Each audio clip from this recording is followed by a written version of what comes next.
Before I would read my speech, it is prepared by my staff.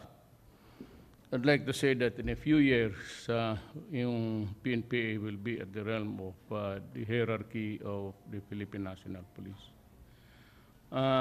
In my experience, some of you might have passed by Davao or Mindanao in the course of your being a police officer and a member of the PNP.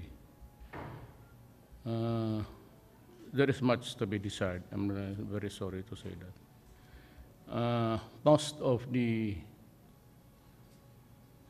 yung nasa far-flung areas, they're so sloppy that you see every day all over the country, headquarters, detachments being raided. Ang awareness kasi ng police ngayon sa atin is not that good, and it cannot remain so. At the start of the martial law years, maganda, because they were really in a fighting mode. Then the revolution of Aquino came, and yung merger ng PNP, INP, and there was a blurred picture of what are the specifics even sa character. And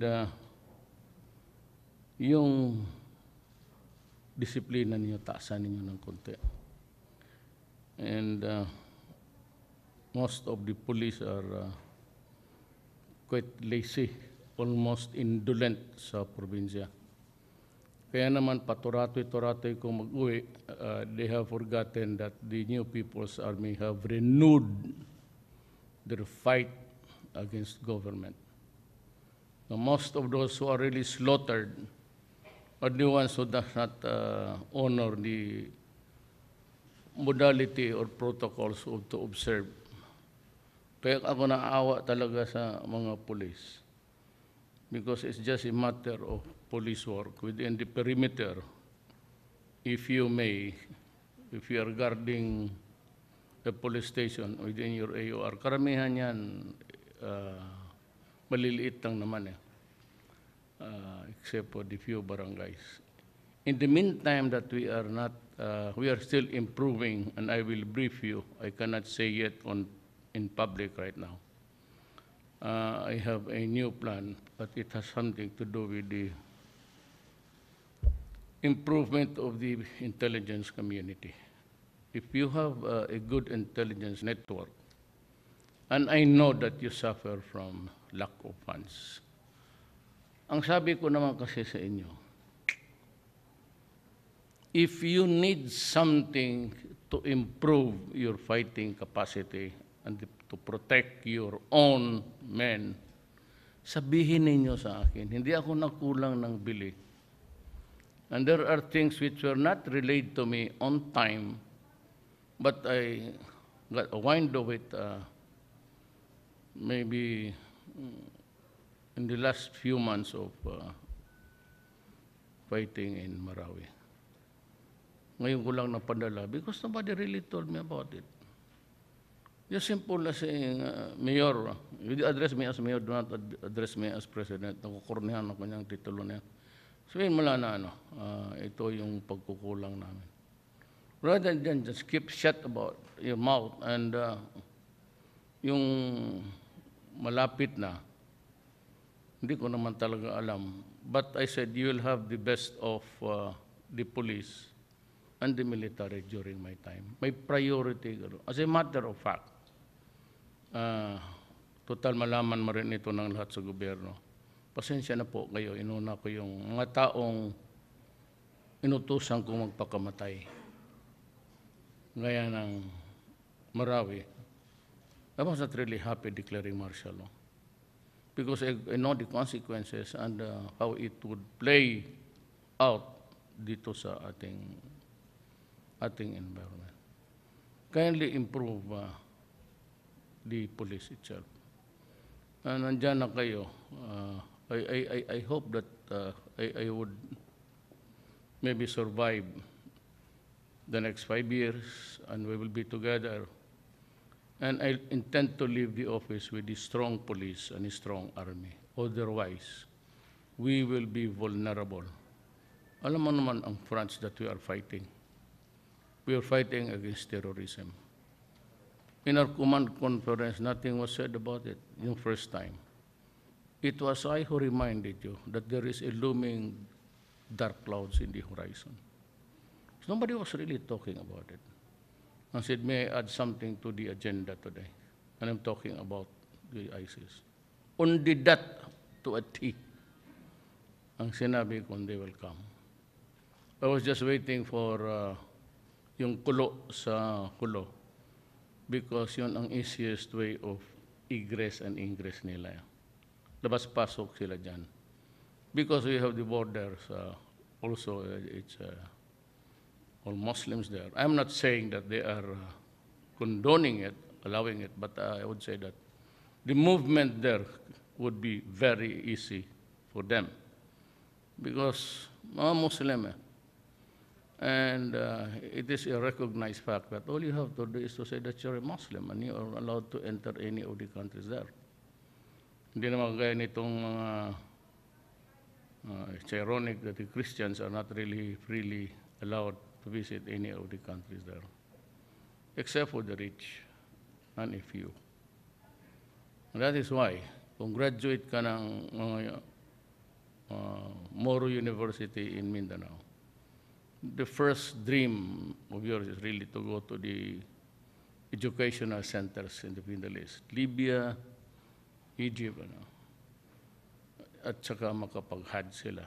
On the other hand, ito naman Pilipino, itong anak ng Kristiyanos na mayaman, they would hunger for the American academies.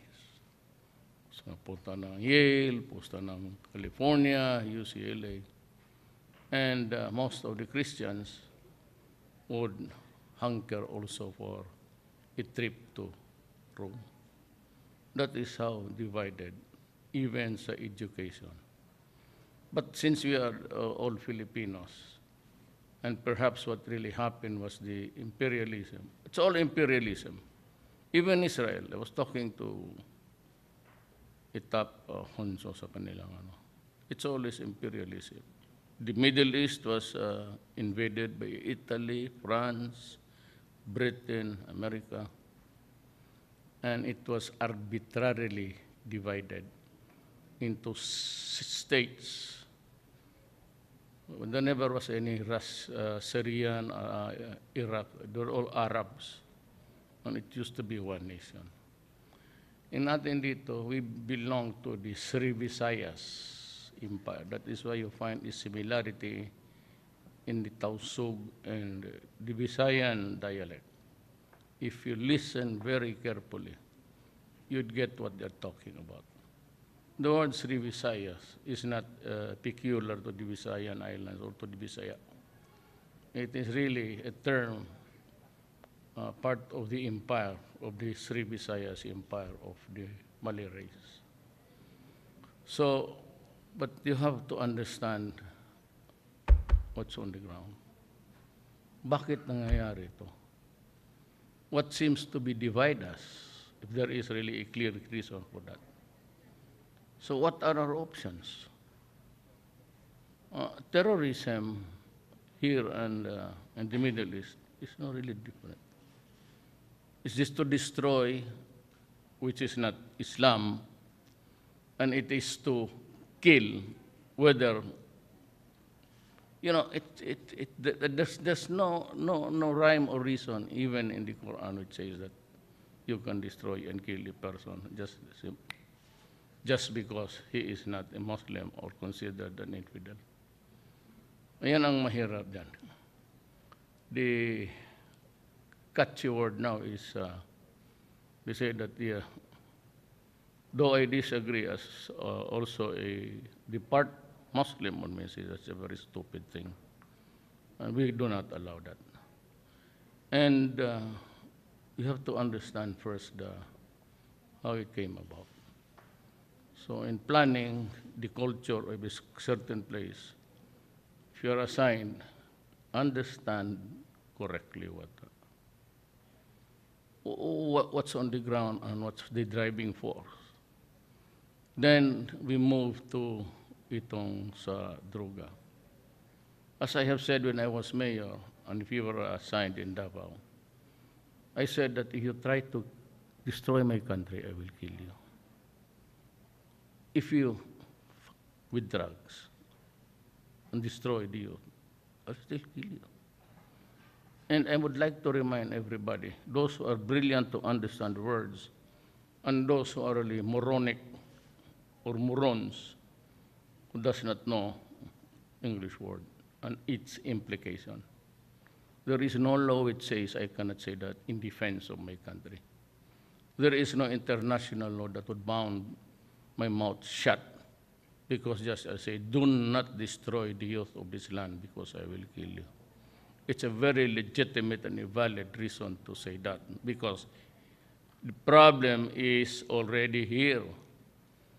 And alam mo, 1 minute, itong droga is an organized crime. You cannot have an operation of drugs kung ang wala kang nagluluto from whatever source, it could be in China, Taiwan, Philippines. Then you have the lieutenants, the distributors, and the peddlers,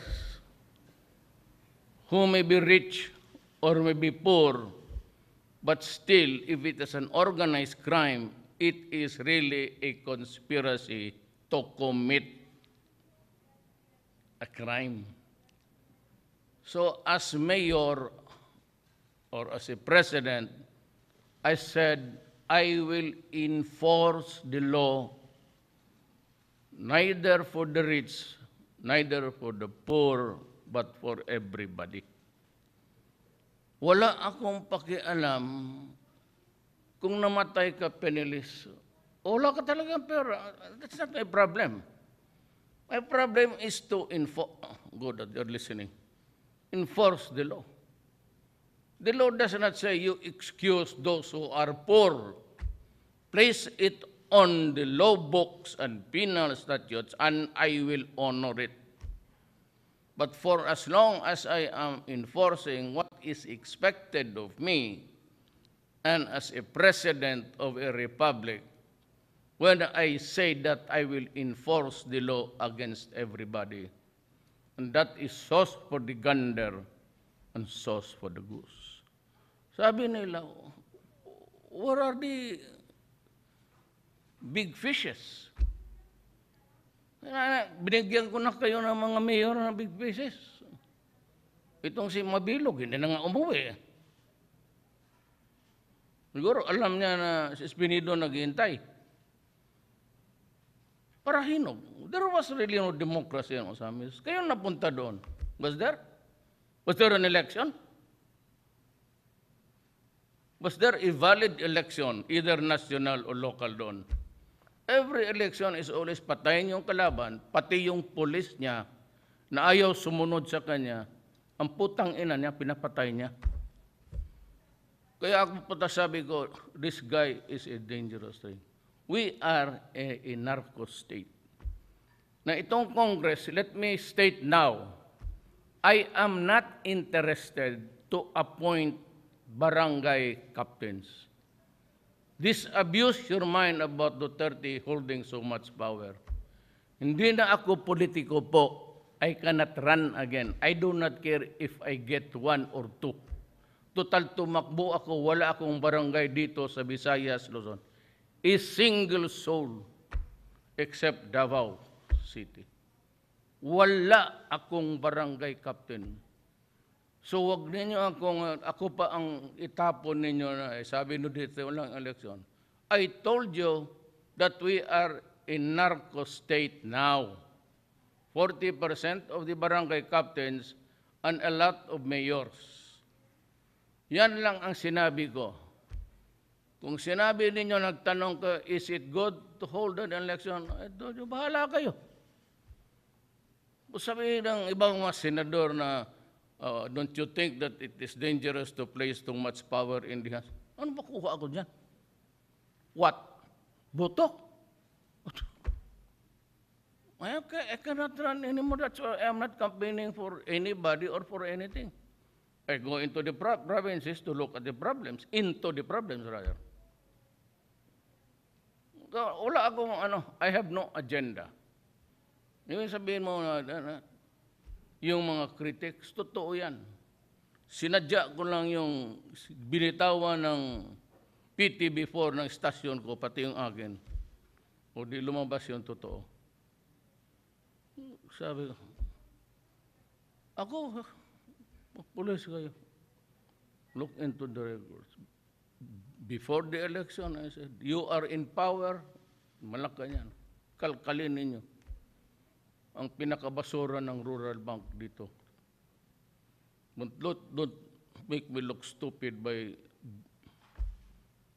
just, you bide your time and you do the bidding, anong gawin ko. Kalukuhan niya. Wala ako trabaho lang. So sabayan ninyo ako. Graft and corruption will stop.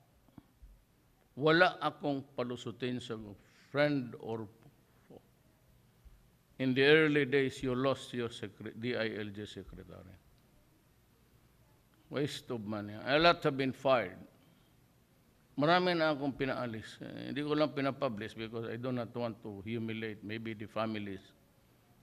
Sa sekreto na lang, umalis ka na. Just go silently into the night. Pero hindi ko talaga papalusutin yan. Pagkasamahan lang ninyo ako, 5 years. Trabaho lang tayo. You reward, maybe after 5 years, you'd see a very much improved country.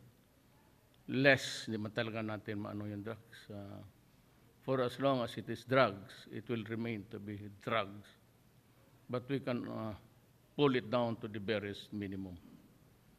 And very much improve police.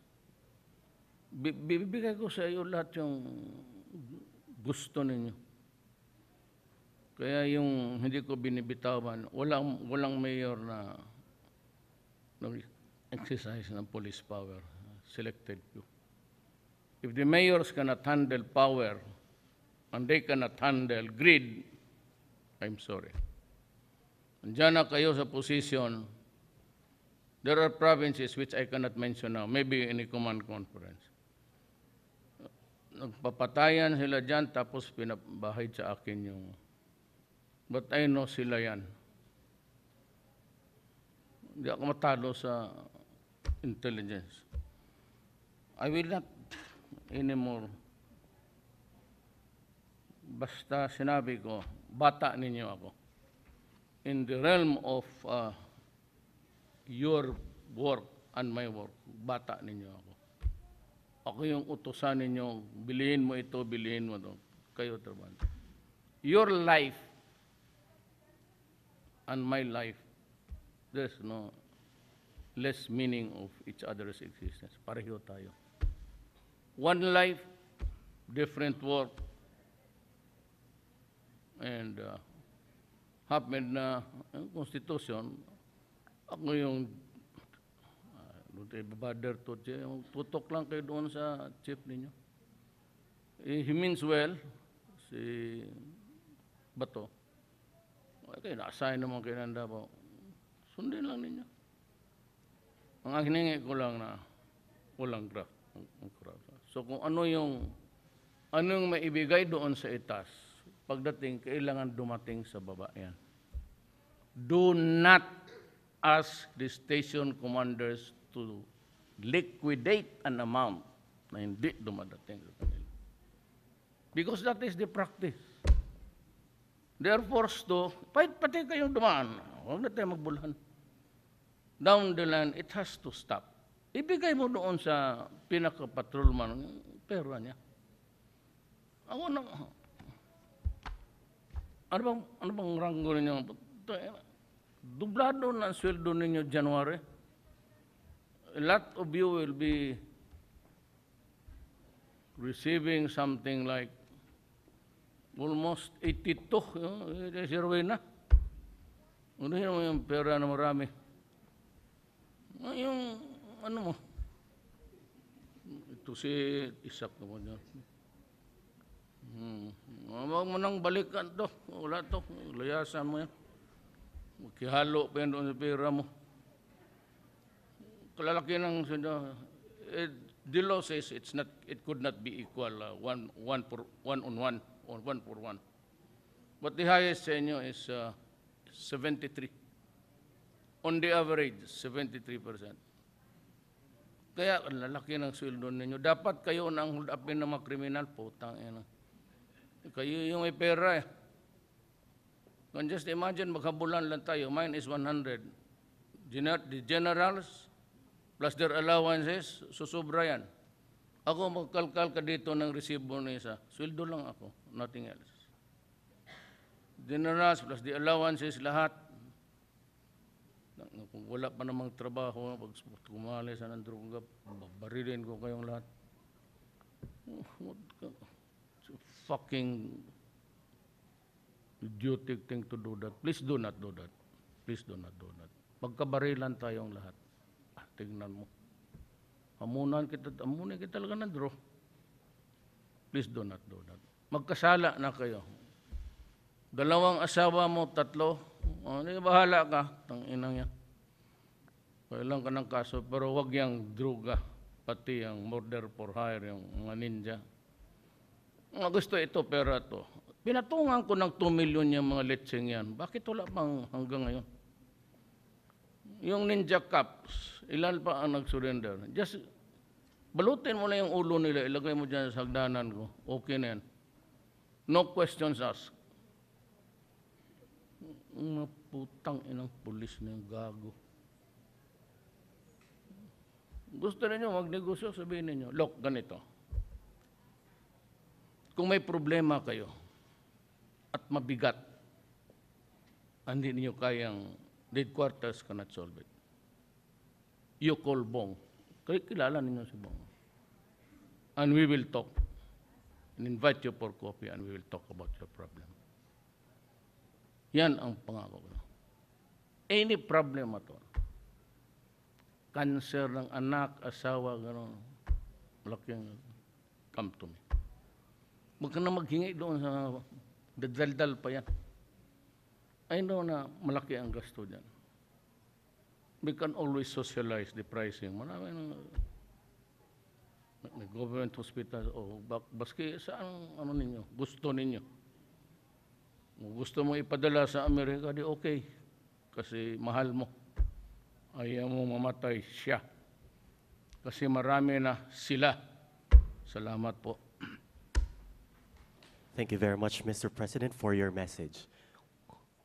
We shall now proceed with the photo-taking opportunity.